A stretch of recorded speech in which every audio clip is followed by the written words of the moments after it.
इस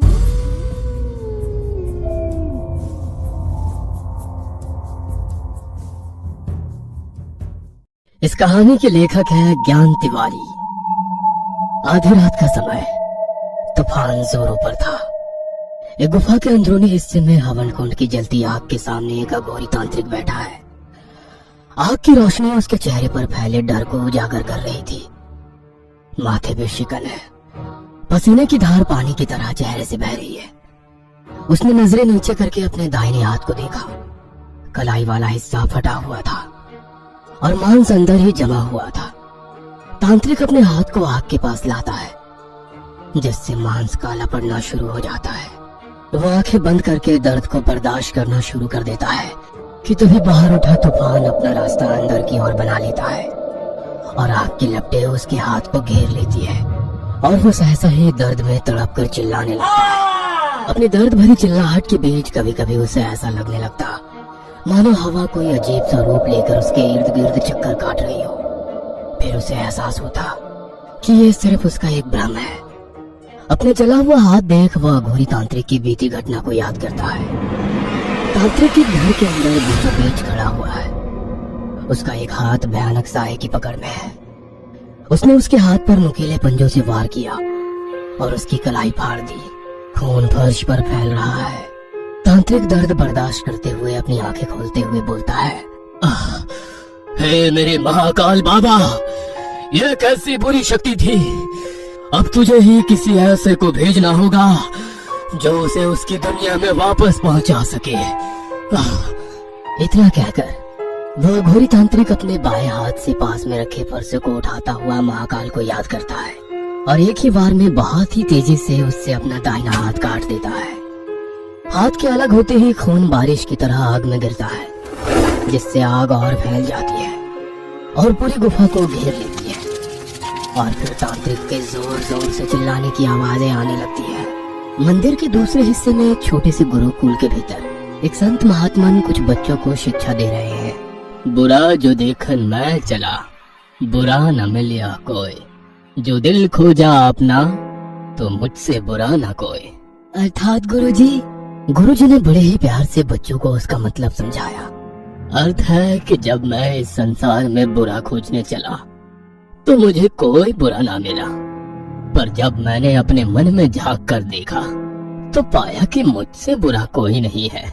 पहले हमें स्वयं अपने अंदर देखना चाहिए कि हम में क्या कमी है।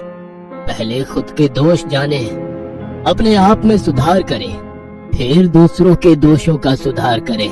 गुरुजी आगे बोल ही रहे थे कि तभी उनके कानों में एक छोटी बच्ची की आवाज पड़ी, अंशिक भैया। उस बच्ची की आवाज में इतनी घबराहट थी कि स्वयं गुरुजी भाप गए कि कहीं कोई अनहोनी हुई है। पर किसी भी अनहोनी की आशंका न लगाते हुए उन्होंने हनुमान जी की प्रतिमा को देखा और मन में प्रार्थना की, हे ईश्वर, सब ठीक हो। गुरुजी बाहर मंदिर के प्रांगण में आए तो देखा कि एक छोटी बच्ची बार बार अचिक्य का नाम बुला रही है। वह तपती धूप में नंगे पैर अपने पांव तेज धूप से बचाते बचाते अंचिक्य के पास पहुंची, जो उस समय एक गाय के बछड़े को रोटी का निवाला खिला रहा था। भैया, वो अनुराधा दीदी, उन्हें कुछ हो गया है, आप जल्दी चलो ना अंशिक भैया। अंशिक ये सब सुन थोड़ा घबरा गया और वो तुरंत उस छोटी बच्ची के साथ चल दिया। गुरुजी ने अंशिक को मंदिर से बाहर जाते देखा। उनका चेहरा अभी भी ना जाने क्यों किसी बड़ी अनहोनी की आशंका को लेकर परेशान था।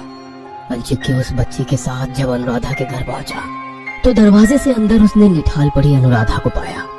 उसे ऐसे हालत में देखते ही अंशिक परेशान तो हुआ ही, पर साथ में उसे अजीब भी लगा। अनुराधा का शरीर ऊपर से नीचे तक काला पड़ा हुआ था, जैसे मानो पूरे शरीर में जहर फैला हुआ हो।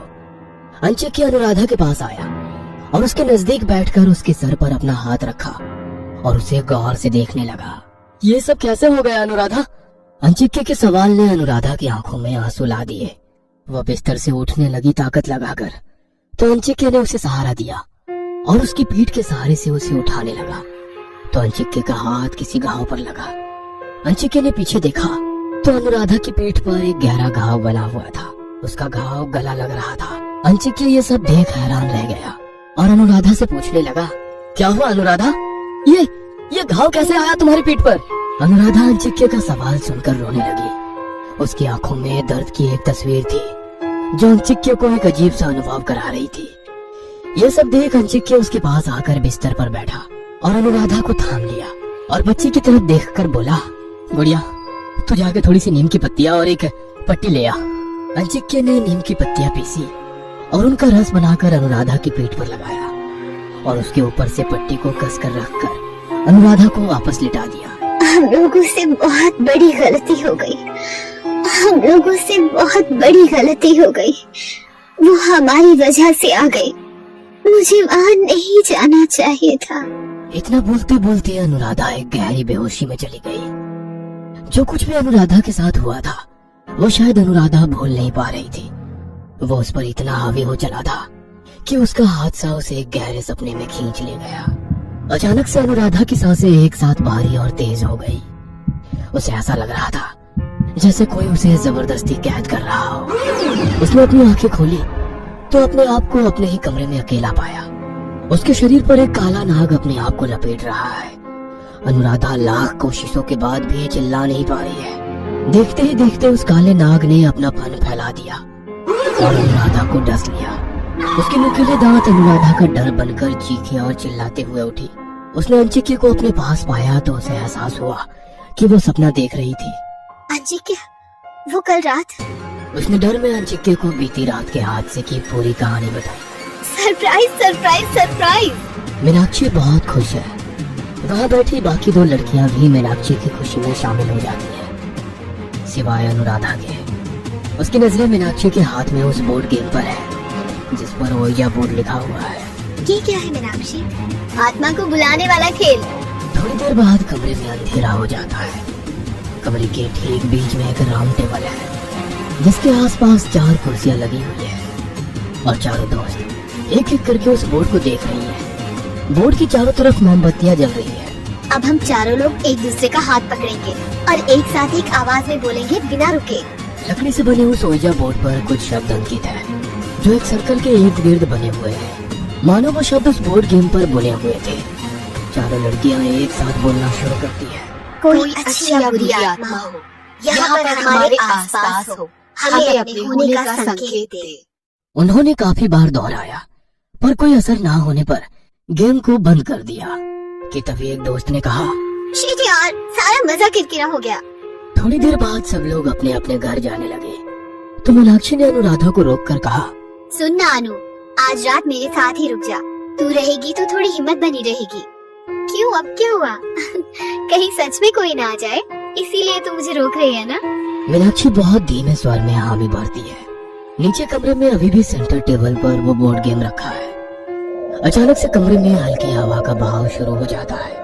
ओजा बोर्ड के पास लगी मोमबत्तियां हवा के बहाव से बुझने लगती है और जैसे ही हवा का बहाव बंद होता है मोमबत्तियां वापस जल जाती है। फिर अचानक हवा के बहाव से वो बुझ जाती है और बंद होने पर जल जाती है। ऐसा काफी देर तक चलता रहा कि तभी कमरे के अंदर बह रहा हवा का बहाव एक भयानक साया का रूप ले लेता है और कमरे में चारों तरफ मंडराने लग जाता है। उसकी सनसनाहट काफी तेज थी। अनुराधा और मीनाक्षी कमरे में सो रहे थे कि तभी ऊपर का सीलिंग फैन जो काफी तेज स्पीड में चल रहा था वो टूटकर नीचे गिरता है तेज आवाज के साथ। जैसे वो गिरा उसकी आवाज के साथ मीनाक्षी की आंख खुल गई और इससे पहले कि हादसा होता मीनाक्षी ने अनुराधा को लात मार के नीचे गिरा दिया और खुद दूसरी तरफ गिर गई। पंखा टूटकर बेड पर गिरा। उसके ब्लेड्स अभी भी स्पीड में घूम रहे थे। अनुराधा और मीनाक्षी हैरत के साथ उठे और अपनी आंखों पर विश्वास ना कर पाए। ये क्या हुआ मीनाक्षी? मुझे नहीं पता अनु, वो तो मेरी आंख ठीक टाइम पर खुल गई, नहीं तो गए होते आज। दोनों अंदर ही अंदर खौफ से भर गए। बेबस एक दूसरे को ताके जा रहे थे कि तभी उनके कानों में नीचे कमरे से किसी के चिल्लाने की आवाज आने लगी। कोई बहुत जोर से भाग भाग चिल्ला रहा था। वो दोनों तुरंत नीचे की तरफ भागे। अनुराधा और मीनाक्षी भागते हुए नीचे आए तो सीढ़ियों के पास ही रुक गए। नजारा देखकर तो उनकी सांसें ही हालत में अटक गई। नीचे हॉल में खूब सारे कौवे जमा हो गए थे और उनकी कानों के बीच एक तांत्रिक न जाने कहां से आ गया था और डंडे से उन्हें भगाने में लगा था। भाग जा यहाँ से, मैंने कहा भाग जा यहाँ से। तांत्रिक अपने दोनों हाथ ऊपर उठाकर आवाज में जोर लगाकर चिल्लाने लगा तो कहीं भी जोर से काव काव करने लगे और उस पर झपकने लगे। अपनी चोट से उसके शरीर को खुरचने लगे, पर तांत्रिक उन्हें भगाने में लगा रहा। ऊपर से अनुराधा और मीनाक्षी ये सब देख रहे थे कि तभी मीनाक्षी तेज आवाज में चिल्लाई, कौन हो तुम और ये सब क्या तमाशा लगा रखा है तुमने? निकलो मेरे घर से अभी।